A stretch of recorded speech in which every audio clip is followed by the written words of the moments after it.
I'll talk. Hello, check, check, check, check, check.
Is this okay?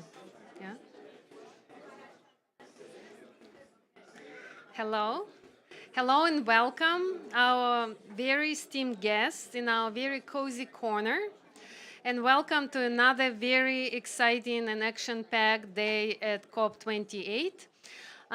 Just a very quick introduction before the main event. I'm Tatiana Marshall. I'm Vice President, leading Energy Division at RTI International. RTI is a non-for-profit research institute and also a proud implementing partner of programs funded by USAID. And also we work very closely with MCC, DFC, and other US agencies. And we are absolutely delighted to host you here today, to host this very important, interesting event. And personally, also, I have a very soft spot for Kosovo, where I worked for a number of years in one of the programs funded by USAID, and I did training of CAC staff. So, welcome.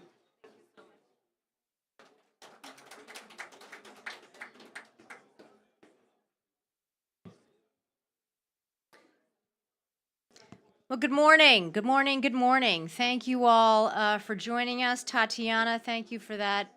Tatiana, where did you go? You're back there. Hi, Tatiana. Thank you for that nice welcome. I'd particularly like to welcome President Osmani for joining us.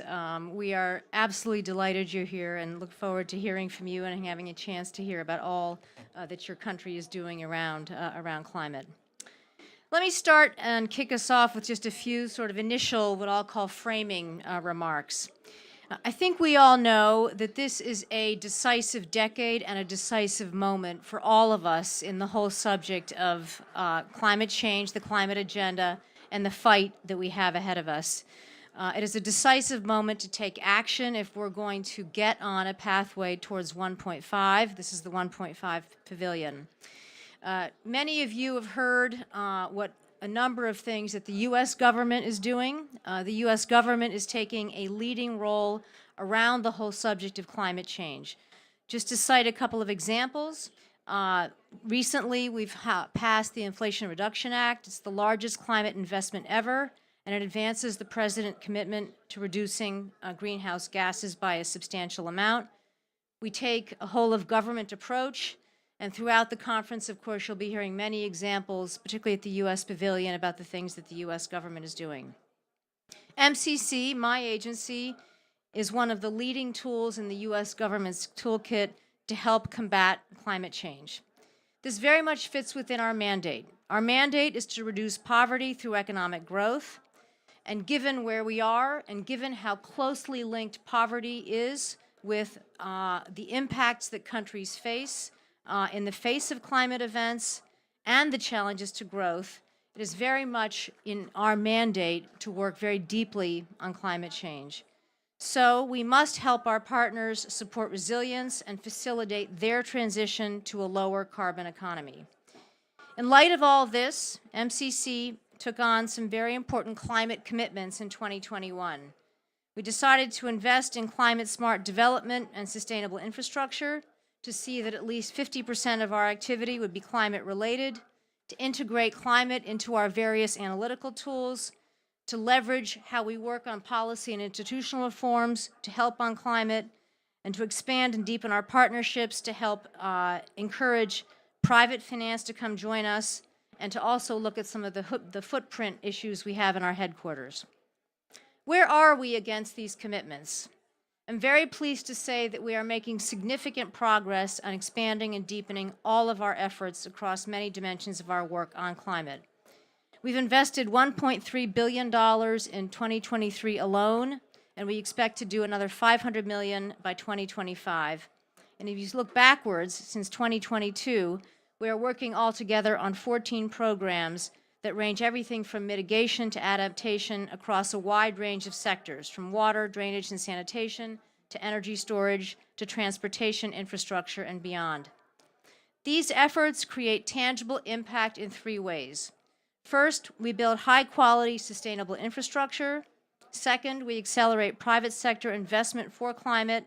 And third, we help communities adapt in face of the changes that they face with regard to climate change. We're working very closely on three special efforts. One is Climate Finance Plus with our friends at USAID, which will accelerate the use of green finance. Second, we're one of the co-leads in Prepare on the infrastructure side to help the whole subject of adaptation.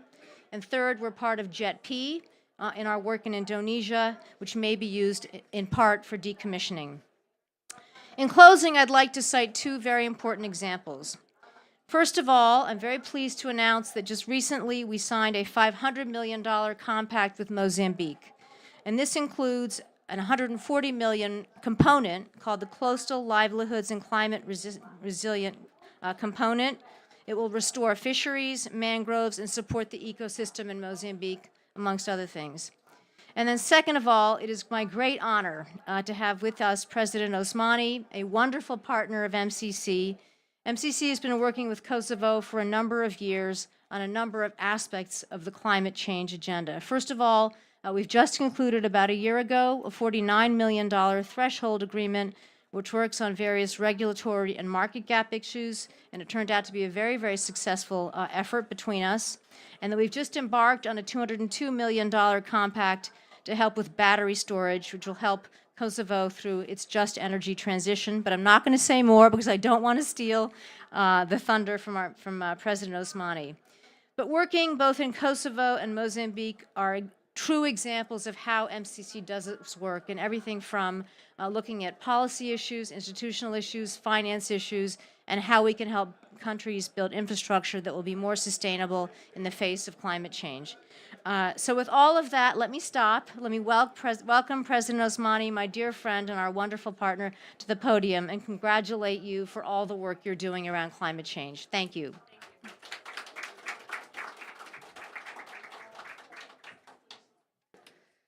Well, thank you so much, dear Madam Albright, dear Alice, ministers, distinguished guests, partners from USAID, the Department of Treasury, and everyone else here, ladies and gentlemen.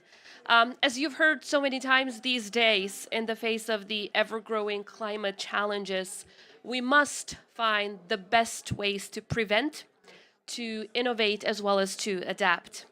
Indeed, financing is nothing without a vision and ambition. But equally so, the chances are higher for both vision and ambition to be hampered if there is lack of access to financing. That is timely financing, result-based financing, as well as sustainable financing. We stand at a pivotal moment in the global fight against climate change. The global stocktake underscores the urgent need to scale up climate financing and strategically deploy it to support low carbon and climate resilient development. It is reassuring to witness how the MCC recognizes the multifaceted nature of this challenge, emphasizing the crucial role of public finance in incentivizing high impact investments and mobilizing private sector participation. So I'm very honored today to share the perspective from the Republic of Kosovo, where the MCC has been instrumental in driving major investments that transcend both low carbon development as well as adaptation efforts.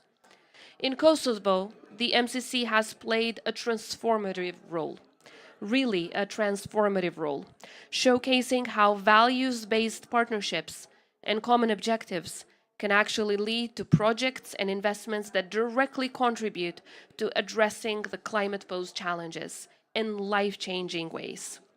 Our goal is to transition from an almost exclusively lignite-based energy system to a renewable-driven energy future, where inclusion is guaranteed, equity is ensured, and a just transition is the underlying narrative. And as such, while the challenges we currently face are daunting indeed, the opportunities are equally profound. As we navigate in this time of a multitude of climate-related developments, it is an imperative to scale up green finance products in countries that need it the most, ensuring that financial tools required for sustainable development are accessible to all. Kosovo is currently in need of this kind of investment, so we will need access to climate finance to make the big energy transition happen.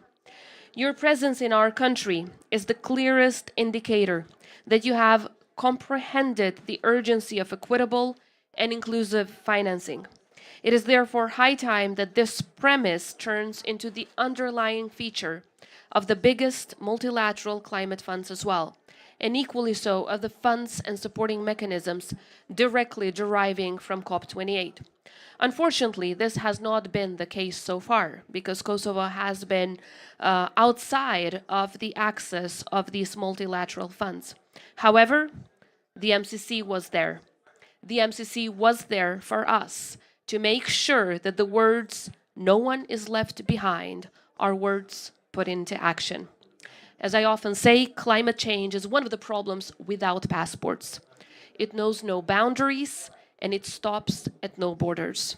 As a result, we must all realize that solutions will be possible and our success will be greater only when there is equality in opportunity and determination to substitute exclusion with engagement with each and every partner in the world. So thank you for what you have been doing. And I'm so very excited for our conversation today, as well as the event tomorrow, where I will be able to not just show the gratefulness of the people of Kosovo, a small country, but as I often say, with a big impact and with an important story to tell on so many areas, but especially on the partnership that we have together with the MCC and the US government in general in making sure that there is a just transition for all in the area of energy.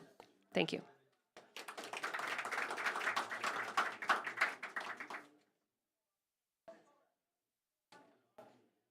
Thank you so much, President Osmani, and again, congratulations for all you and your colleagues are doing.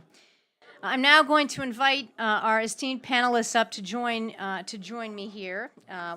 So let me again start with President Osmani, and then who, of course, is the President of the Republic of Kosovo, Adam Wang Levine, who will be moderating, who is the Deputy Assistant Secretary for Climate, Environment, and Infrastructure from the Department of Treasury. Welcome, Adam. Turiye Badageshin, the CEO of ARM Harith Infrastructure Fund Managers and the co-fund of the Voluntary Carbon Markets Integrity Initiative, and a former member of the MCC Advisory Council. A dear friend, Jacqueline Mutsiwa, the Senior Climate Finance Advisor from USAID, with whom we're working very closely on Climate Finance Plus. And Jonathan Rickert, one of my colleagues, the Deputy Vice President, Infrastructure, Environment, and Private Sector at MCC, and one of our lead thinkers on MCC's climate work. So please come up and join. And Adam, I'm going to turn it over to you to moderate. Adam, thank you.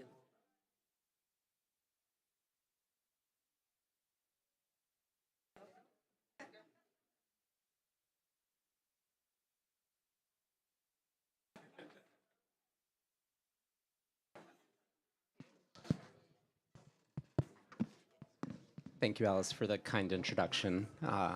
And thank you, panelists, for being here, as well as for organizing.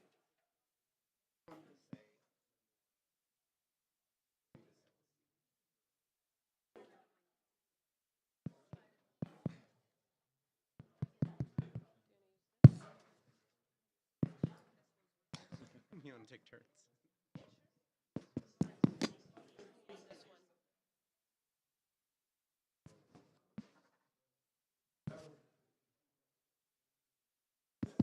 Everyone can hear me now? Okay, perfect.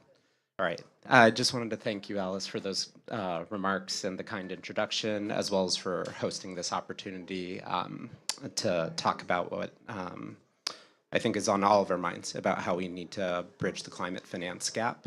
I'm not going to say too many remarks beyond what was already shared about the issues in front of us, but I think we're all familiar with the climate threat and how apparent it's become, as well as the multi-billion-dollar and trillion-dollar estimates of the financing gaps, particularly in developing countries. But I think it's important to observe that by some estimates, blended finance or private investment in developing countries has actually declined this year. And so I think there's a very pertinent question in front of us about what can we do? Can we do more? And one thing that I'd like to focus on for the US government is we've been increasingly thinking about private capital mobilization. And one of the ways in which we've done that has been our Partnership for Global Infrastructure and Investment, or PGI. And this is an effort across the US government with MCC, Treasury, others. And I think it would be really useful to hear from many of the people on this panel about several of these initiatives, particularly MCC's major investments in Kosovo and Mozambique, as well as MCC and USAID's Joint Climate Finance Plus initiative. There are a couple of questions that I think we can focus on around the financing gap and things that we can do to address this. I'd just like to thank our panelists again here today, and maybe we can give another round of applause for the panelists. And I'll turn my first question to our distinguished guest, President Osmani of Kosovo. President Osmani, what do you believe are the opportunities for financing mitigation and supporting Kosovo's just and equitable transition goals? I'd be very curious about the goals outlined in the Kosovo energy strategy that's been released, as well as how can domestic public sector and development institutions best support that transition? Well, thank you. Once again, we've been hearing a lot in the past couple of days about how transition needs to be just, transition needs to take the principle of leaving one behind into account when it comes to financing in particular. Kosovo has certainly chosen its path with the support of partners like the US government, particularly through the MCC, in making sure that when it comes to the people of Kosovo, this transition is truly just and also takes into account the very local peculiarities and the challenges that we're facing.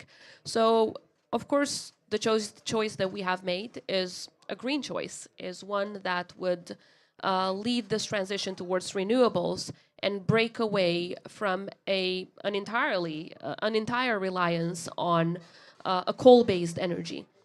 Given that Kosovo is one of the biggest reserves in the world of lignite. Of course, traditionally, for decades, we entirely based on our energy production on coal. However, in the past 2 years, especially based on the partnership with the United States, we've made sure that both on the strategies that we've built together with USAID and the US government in general, the laws that we have drafted, and I want to commend the Minister of Environment who's with me today, because for the very first time in our history, Kosovo has adopted a climate strategy, an energy strategy, and we're on the way of making sure that a number of pieces of legislation that will double down on these efforts will be adopted by the Parliament of Kosovo in the next couple of months, I suppose. So yes, the vision is there, as I mentioned earlier.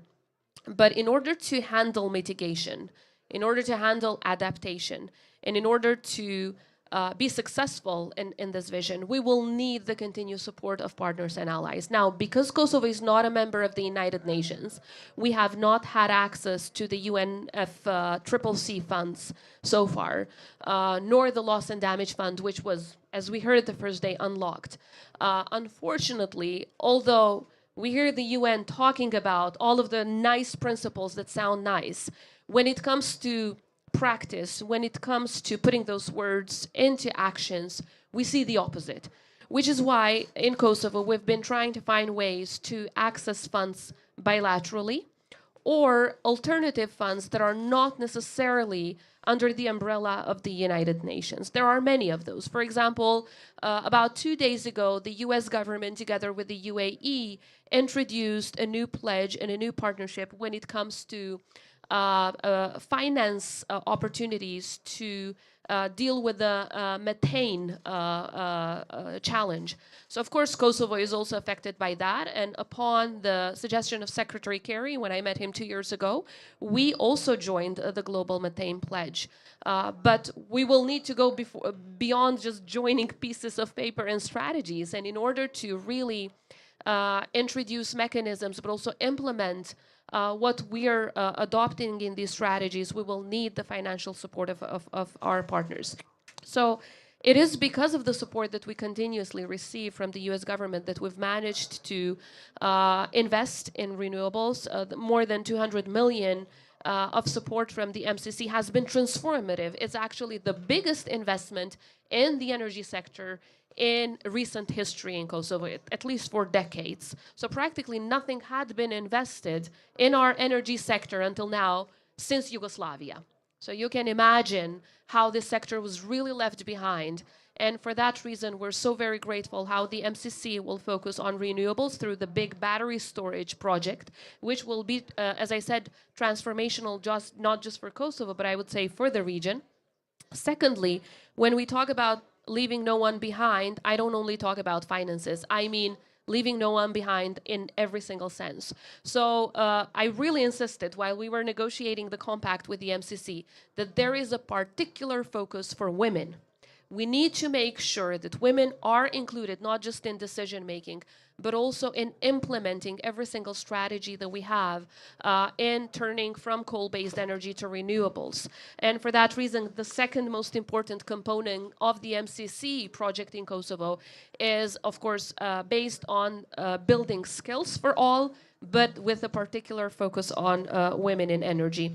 And of course, as you rightly pointed out, we need to make sure that the private sector is included, which is why our government is doing a lot in this aspect, because without including the private sector, which is the engine of economic development and also the one of the, of course, sectors that mostly uses energy, we will not be able to make that transition that we're planning. So there are a lot of projects that are included in the energy strategy, but many others on the climate strategy that we've adopted and the pieces of legislation that are on the way. But I think the key word here is how to make sure for a country that is not a member of the United Nations to have access to the financing opportunities that our other countries, big or small, actually have.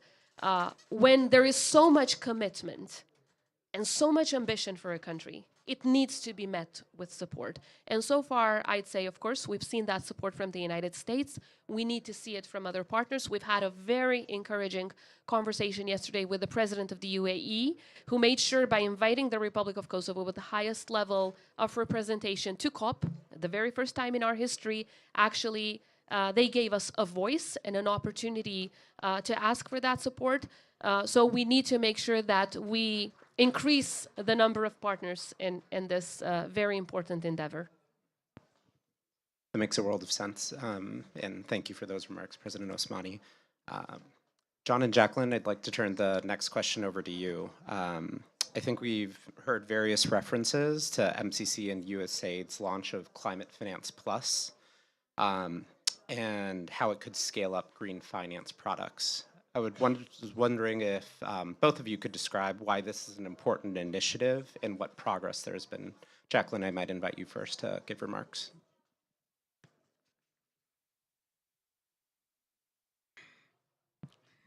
Thanks so much. It's really a pleasure to be here. The past year has been really busy working with colleagues at the MCC, not only following up on what we committed to last year, but also thinking creatively about what more needs to be done. From our perspective, we came to the collaboration really saying that we have the main tools in our toolbox are technical assistance as well as grant funding. So as MCC continues to work with its compact countries and look at new compact countries, how can we collaborate to make sure that USAID's tools are really brought to the table? We looked at the bond markets. We looked at coastal finance. We've looked at carbon markets, all areas which I'll also let you speak about. But I think what has been really helpful just from an interagency perspective has been, one, getting together to plan together and avoid duplication of efforts in the countries we work in. Two, it's been supporting each other on stakeholder engagement as MCC has gone into different countries, really working with our missions locally to make sure that they have access to the stakeholders that we're engaging as well, and really using those relationships and in the information they get to really plan the compacts that MCC works on. But three, it's also been making sure that we bring in other US government entities into our collaboration and really leverage on all of the tools within the USG toolkit. Some areas where we've collaborated and discussed over the past couple of months that I think are really exciting are on green bonds, and in particular, how to work with countries on lingering sovereign debt issues and how to solve for that through green bonds. And so with MCC's collaboration and advice, we were able to provide support to the Liquidity and Sustainability Facility, which is effectively a repo market for African sovereign debt, really freeing up space for African sovereigns to then pursue the bond market. We also got support on the Green Guarantee Fund, which is the first private guarantee company globally, and that does focus on green bonds. We're really excited because at this COP, we are celebrating their fundraise of $100 million, and that $100 million is expected to mobilize over $1 billion. The last one, which was mentioned earlier, which is around Prepare. In particular, USAID has brought an adaptation window, and the adaptation finance window is really meant to prove to the private sector that adaptation is bankable, that there are solutions there, and there is an opportunity to scale up the investments, in particular in parametric insurance, but also in water solutions. I'll talk about our collaboration, in particular in Mozambique, which I'm really excited about because that is a region that I focused on a lot. And MCC has done great work with the new compact there, but I'll talk about that later. Great, thank you. And maybe to build on that, and even taking a step back, because we started this whole conversation about how to scale up private sector finance. And I think, you know, in MCC's case, that's something we've always tried to do since the beginning. How do we leverage our large scale grant dollars as we build infrastructure, as we support policy reforms, as we provide the technical assistance to catalyze private investment in and around our programs? What's great about Climate Finance Plus is it does that for climate, right? This is something that we announced at COP last year. I would echo the fantastic collaboration with USAID. To be honest, we launched this saying, look, let's play to the strengths of both agencies. We both have portfolios, we have expertise. How do we leverage this together to really scale up finance for climate? And I will say we started that out with a commitment in MCC's case to explore opportunities in 3 countries. We cited Mozambique, Indonesia, and Zambia, and maybe just a little bit about where we've landed on that, because I think, frankly, it was launched as a pilot. I think we're really excited about how successful it's been, and we really want to build on it. In Mozambique, we have a $500 million compact that was just signed in September. Includes a $141 million project for coastal livelihoods and climate resilience, and this is really mangrove restoration, partnering with the private sector to restore the mangroves and actually improve the fisheries sector, which is what the communities depend on. This piece was something that was co-developed with the private sector. In fact, the private sector brought in $41 million of that project, leverages their expertise, leverages their presence in the region, leverages their connections with the government, with the communities, and one other great thing in this case, and I would say across with Climate Finance Plus, is the private sector sticks around long after we're gone, right? So we're putting in the systems, the processes, we're equipping the countries to catalyze private finance, not just as a one-off, but as a longer-term thing that they can continue with after we go. The second one I'll mention is Indonesia, and here we signed a $650 million compact with Indonesia back in April. The whole goal of the compact, frankly, is how to prepare, support the government of Indonesia to prepare and attract private finance for development, largely in their transport and logistics sectors, and with a priority given to climate-related investments. That program includes we love acronyms, PDPF, the Project Development and Preparation Facility, essentially aiming to equip the government, and set up a facility to equip the government to prepare, structure, and deliver infrastructure projects, again, focusing on things like mass transit, EV buses, looking at transport and logistics sector. Another key part of the Indonesia program is working with the government of Indonesia to, again, put the systems in place, put the regulatory framework in place, and actually, in this case, build on work done by USAID to set up the green taxonomy for green finance and green bonds. And this, again, is something we expect to have lasting impact long after we're gone. The third one we had committed to was Zambia. That program is still under development. In the case of Zambia, we are looking at, as well as setting up a facility to develop a pipeline of bankable projects. Things like clean power on and off grid, irrigated agriculture, and in addition, not just prepare the projects, but match them up with private sector finance. The last thing I'll mention, and thank you for bearing with me, is Morocco, because this was not part of the initial commitment, but we saw an opportunity in the final days of our compact of how we could take our grant money and set up what was the first green guarantee in Morocco, essentially using our funds to increase the capital reserves in TEMWILCOM and enable them to issue guarantees for up to $100 to $200 million worth of climate-related investment in industrial zones across Morocco. So I will say this is the beginning. We're really excited about the collaboration. I think it's exceeded our expectations, and really we would like to see this grow and look for more opportunities in the portfolio and across the U.S. government. Thank you. Fantastic. And I'm getting some signals that we're running a bit over, so would love to get to all the questions. So if, as a just gentle nudge for keeping the remarks a bit tight, because I think we were really interested in hearing everything.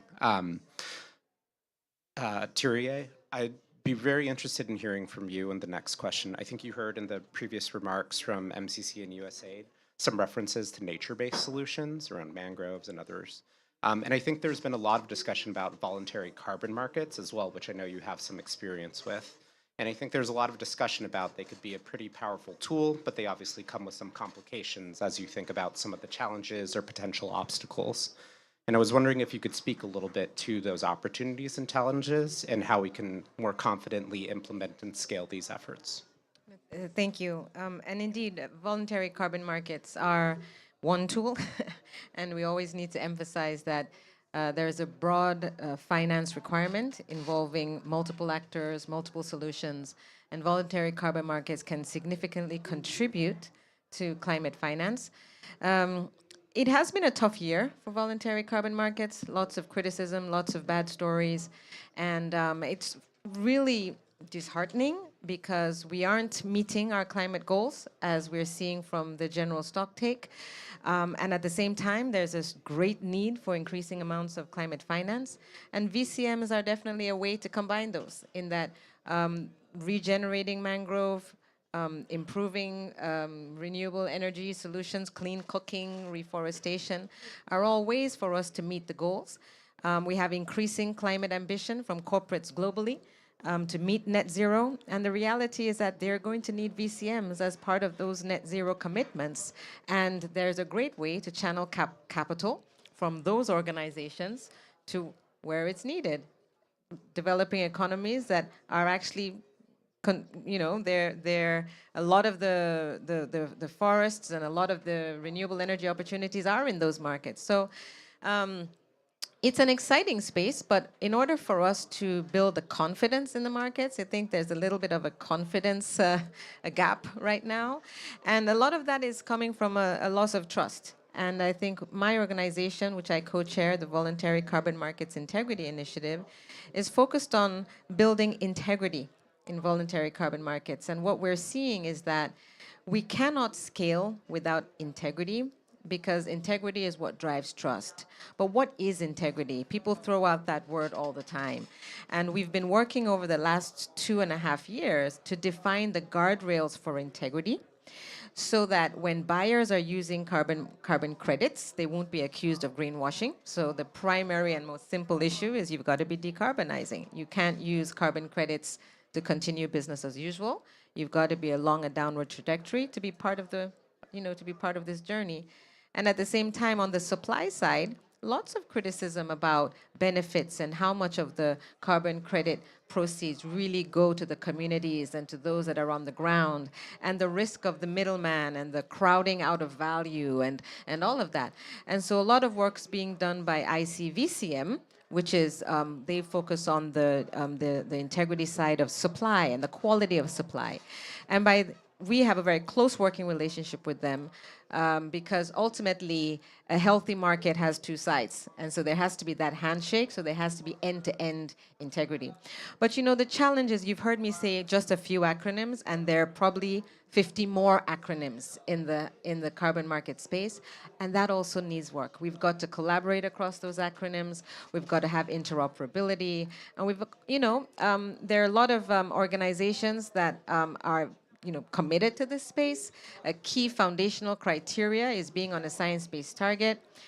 Using science, we have to make sure we're using data, and we have standards that are guiding everyone participating in carbon markets. Countries are going to need capacity. How do you engage with the multiple markets, VCMs, Article 6, compliance? There's a role for all of them. They're complementary, but it is complicated, the need for capacity building in developing economies on the carbon market space cannot be underestimated. And I think this is an area where the U.S. government has done a phenomenal job in supporting capacity building with developing economies for dealing with complex market creation. And we're seeing that there's going to be a great need for that. So at this COP, a big focus for us is really standing back up the VCM as a credible tool, not the only one. Complementarity, that's a big theme, and you can hear this, even this partnership between MCC and USAID. We're seeing a lot more of that.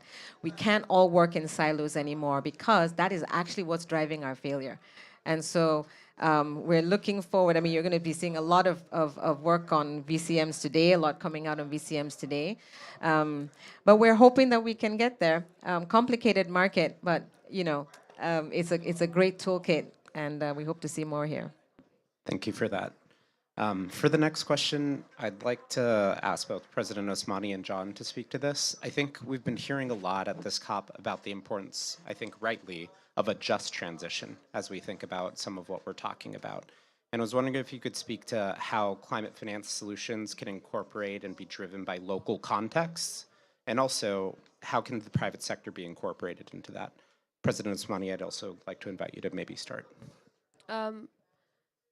In our discussions with MCC, one of the very first things that we heard from them is that the final agreement that we have with them, the final compact, needs to have the local ownership. And I think that was increasingly important for a country that had heavily been influenced by solutions that were always coming from outside, but not really took into account a locally driven solution as well.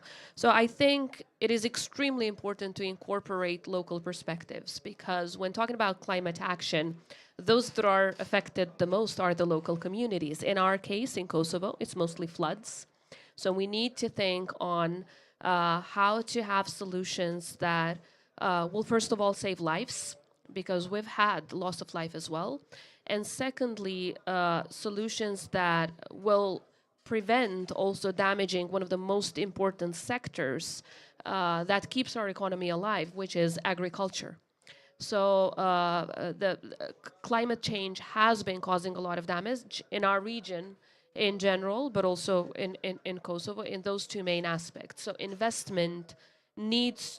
climate investment, climate finance needs to be directed into that sector as well, so that whether we're talking about infrastructural projects or just generally every single effort that we make to prevent loss of life and, of course, other kind of damage, it is driven by the necessities of the local communities.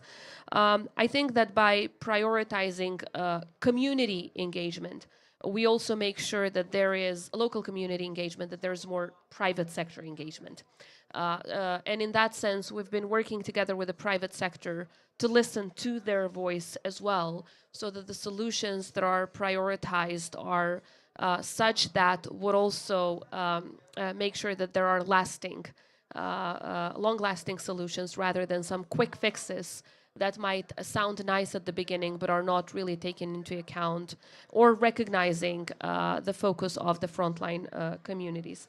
So this alignment between investment, finance on one side, and on the other side, listening to the frontline communities will provide for more resilience, and at the same time would enhance the social impact of the private sector into the solutions that we're all searching, but also, as I said, would contribute to the adaptability of all of the projects that we're pushing forward in the face of very diverse local conditions. I mean, we've heard a lot about, when you were speaking about Mozambique, the minister and I were kind of speaking to one another. That's an amazing idea that we really need to push forward, but not necessarily every idea that works in one country can work in the other. So adaptability to the needs of the frontline communities, I think, is essential for the success of the projects that we're all trying to push forward. John, maybe I could turn to you. Yeah, maybe I'll just add a few words on this, because I would echo what President Osmani just outlined. And I think, stating the obvious, taking into account the local context is fundamental, right? And this is where MCC's model really shines. I mean, everything we do is in partnership with our partner countries, right from the outset of when we start working together to identify the sector, identify the project. We develop and implement our projects in partnership with the country partners in consistent with their priorities and their goals. I think Mozambique is a fantastic example of this, as is Kosovo, where at all levels, and I think when we say local context, it's not just government, right? It's government, it's regional, it's municipal, and it goes right down to the communities. And I think we see that in all of our programs. And Mozambique, I think, it's a fantastic example, because we are getting right down to the community level in terms of dealing with their livelihoods, their day-to-day challenges, and then bringing that right back up, and how you put the systems in place to bring private sector in, and including, and I'll put another plug in for Climate Finance Plus here, building off of Tarrier, helping the government of Mozambique access carbon markets, given the carbon credits from the mangroves. So local context is fundamental. That's great. This is to President Osmani and Thierry. President Osmani, I know you spoke a little bit about how you could incorporate the private sector. I don't know if you want to speak any more about some of the obstacles that you encounter when trying to mobilize private capital into countries like Kosovo, or anything else you could talk about. And Thierry, I would also be curious your observations on this dynamic as well. Perhaps very shortly. So some of the main obstacles that we've identified include policy uncertainties that were present for a very long time. And as I said, we're working on tackling those, and I think we've been quite successful so far in tackling most of the policy uncertainties that existed in the past. The second were regulatory complexities. So I've been working in institutions for the past 25 years, and there was a period where we wanted to regulate everything in such a complex way. And then there comes a time when these complexities are actually hindering progress.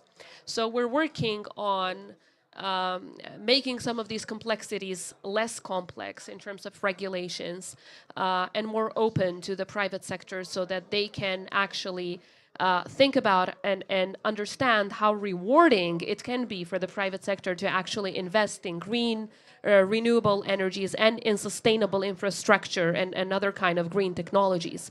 And I think so far, with what we've seen in some of the private sector initiatives, we've been successful in that. And the third obstacle is the financial risks. So there needs to be quite a lot of public-private partnerships, but also we need to make sure that the financial contributions that we're receiving from partners across the globe actually manage to get to the private sector. So these are the three main obstacles. We're working on all three. On policy and regulatory complexities, it's our job. Mainly, it's a local job. It's a job for Kosovo to undertake, and we're working on that. On the financial risks, we can't do it alone, as I said at the beginning. For the private sector to entirely be included in this big common challenge that we have, we need to make sure that we have the continuous support of our partners and allies who truly understand that, as I said in my introduction, these are problems without borders. It's not like climate change just skips Kosovo. It starts in a country and then it skips us and it continues in another.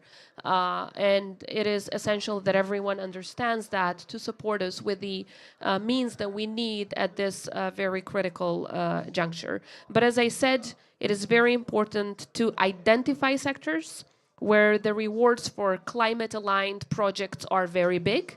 And the private sector understands very well how important this is, both on renewable energy as well as sustainable projects, which would also include infrastructure as well as technologies. I mentioned agricultural earlier. Our Minister of Agriculture is working with the private sector to make sure that grants and the support that comes from the government towards the private sector, towards farmers, includes a sustainable and renewable mechanism as well, so that the technologies, the newest agriculture technologies that they are using are also renewable technologies. So we can work on food security as well as we can work on combating climate change at the same time. Thank you. Thierry? Sure, thank you. And I think the President has given us a very overarching view of some of the key fundamentals from a regulatory and financing standpoint. I just want to double click into one of the other major constraints, which is around the bankability of projects. And that, you know, a lot of, whether it's energy transition plans that have laid out, you know, the framing of all the interventions across renewable energy, transport, and the like, there are areas that are suitable for public capital and then projects that are suitable for private capital. But the challenge is making those projects bankable in order to receive private funding. Now, bankability is a word that's thrown around all the time, but it's actually relatively simple in that the objective is to get paid, and to get paid in the currency of your investment with a return. And that's actually very difficult to achieve, especially if a lot of those proceeds are going to be paid in a local currency, or if you're in, you have an off-taker Maybe you have a sole off-taker, and that sole off-taker isn't particularly credit-worthy and needs other forms of enhancements, or it's in a sector where there hasn't been an obvious off-taker, and some of that you find in climate as well. And so in my business, we've built about a $300 million climate-focused infrastructure pipeline, and all of those projects are halfway developed because they only have that, the early part of their work done. And a key area of support that's needed in the delivery of bankable projects in developing economies is twofold. It's project development capital at the project level for the sponsors and developers themselves. It's high risk equity. The earlier it comes in, the more it has to be a grant. The later it comes in, the more returns oriented it can be. And then the other side of it is the capacity building of governments to be suitable counterparts from a negotiation standpoint, but also as a payment backstop to some extent, whether it's a viability gap funding, some sort of guarantee, not a guarantee, or some sort of offtake, some sort of policy framework. What are all those things that the government has to put in place? But I want to also underscore something when we talk about capacity building for governments. It will be very helpful for us to build on the great work that we saw with Power Africa that was delivered under the Obama administration. We're seeing some of it with Prosper, and I can see you're working on some of these in respect of the compacts, which is that when we're engaging with strengthening governments as counterparts, we should also help reduce the cost of project development by the developer by providing legal templates and frameworks so that the governments have a framework for a power purchasing agreement. This is going to be very crucial in transport because a lot of the developing economy counterparts have become much more sophisticated when it comes to power and energy, not so much in transport, not so much in nature. So we've got to sort of use a lot of those skills that we've seen do really well in other sectors and apply them into the more cutting edge climate oriented sectors. But the reality is that now the technologies are less risky, so we're not taking technology risk. We really just have to deal with human risk. and I think we have frameworks for doing that, but it really goes both ways. And I want to go back to my first point, which is that there is a lot of emphasis on technical assistance, but technical assistance has to be done right with an objective for an outcome. In addition, developers need money. They do need development capital. And so the need to create new pools of equity or equity-like capital that can go into that first $2 million spend that goes into developing a project is so fundamental. And I would task everyone here to continue to think about that and think about financial innovation around project development and bankability. Thank you. So as a final question to wrap up our discussion, I think we have enough time for this, but in 60 seconds, maybe you could leave the audience with what they could take away for how the private, public, nonprofit sector can all work together on some of the issues you mentioned. President Ousmane, I'd invite you to maybe begin. I think I talked a lot about how both the public and the private sector can be involved in dealing with all of these priorities and tackling these common challenges. I think just one sentence that I would really like to leave everyone with before I conclude is leaving no one behind is leaving no one behind. Emphasis on no one. The more we support and uplift each other, the more we will collectively succeed. The more we ignore others in this challenge that is probably the most common that humanity has ever known, the more we will fail in dealing with it. So I hope that the same way that the US government has realized that leaving no one behind means certainly no one behind, the more we will have other partners around the world joining us in this very important endeavor. Thank you. Maybe we could go down the row and Thierry. I would say, let us be very supportive of on-the-ground, country-led, bottom-up solutions and innovation. There tends to be, it goes both ways. So there is a need for global learnings and global application of technology. But when we're thinking about crowding in the private sector into climate action, a lot of the solutions are being contemplated by sponsors, entrepreneurs, and developers in country. And when we're thinking about engaging with countries on private sector engagement and development, bring the private sector into those conversations, because one thing I've seen in my work in Africa, oftentimes the private sector leads policy, because the private sector often are seeing the ways that climate resilient or whether it's renewable energy solutions are actually better for fundamentals. And so they're pushing ahead with those projects, and they know the policies that are required, and you can use that to push policy and to push the strengthening of the enabling environment. So I might repeat a little bit because Tariq hit on the point I was going to make as well. I think, look, we've been talking about the need to mobilize private capital and for donors like MCC to work with the private sector. How do we work together to catalyze that? Everybody talks about all the money that's out there, but why isn't it flowing? Why isn't it flowing in the amounts and at the speed it needs to? And we've touched on a lot of that here. Enabling environment framework, the capacity in the countries, setting up the systems. If you look at MCC's, partner countries, there's a lot of money out there, but only 2 countries in our portfolio have investment grade ratings to even think about attracting an international bond, much less a green bond. There's a need for systems to be put in place to build the capacity to bring in the bankability, to de-risk, frankly, to align incentives, and the private sector needs to have a return. How do you find the return in climate finance where maybe a bigger return is found elsewhere? So to me, I think there's a need to continue these conversations because both sides have something to bring to the table if we're going to be able to succeed in scaling up to the level that I think is necessary.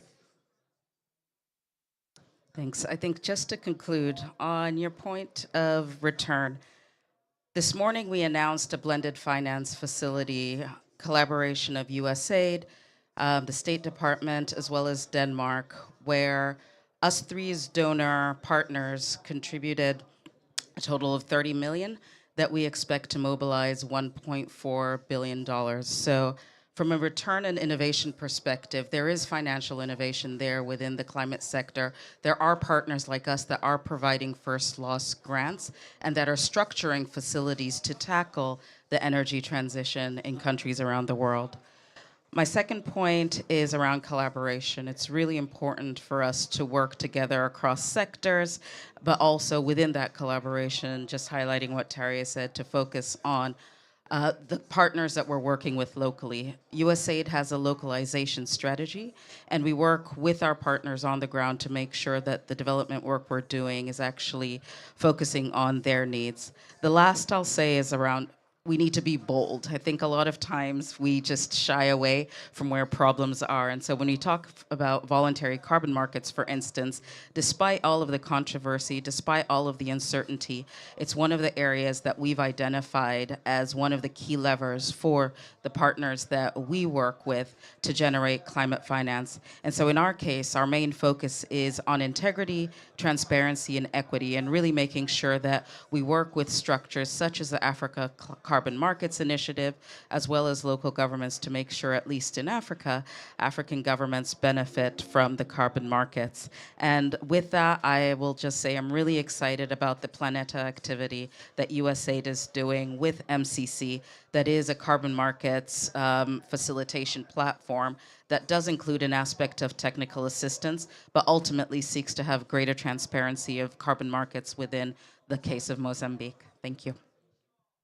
Thank you for these remarks. And just to conclude us, I guess I would comment on saying, I think we recognize the importance of the challenge in front of us and the importance of working together, both public, private, as well as an emphasis on the local aspect of these transitions and the just piece of this.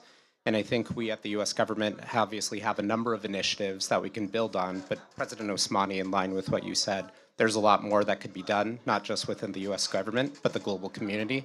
And I hope we can use this discussion as a jumping off point in that vein. Thank you.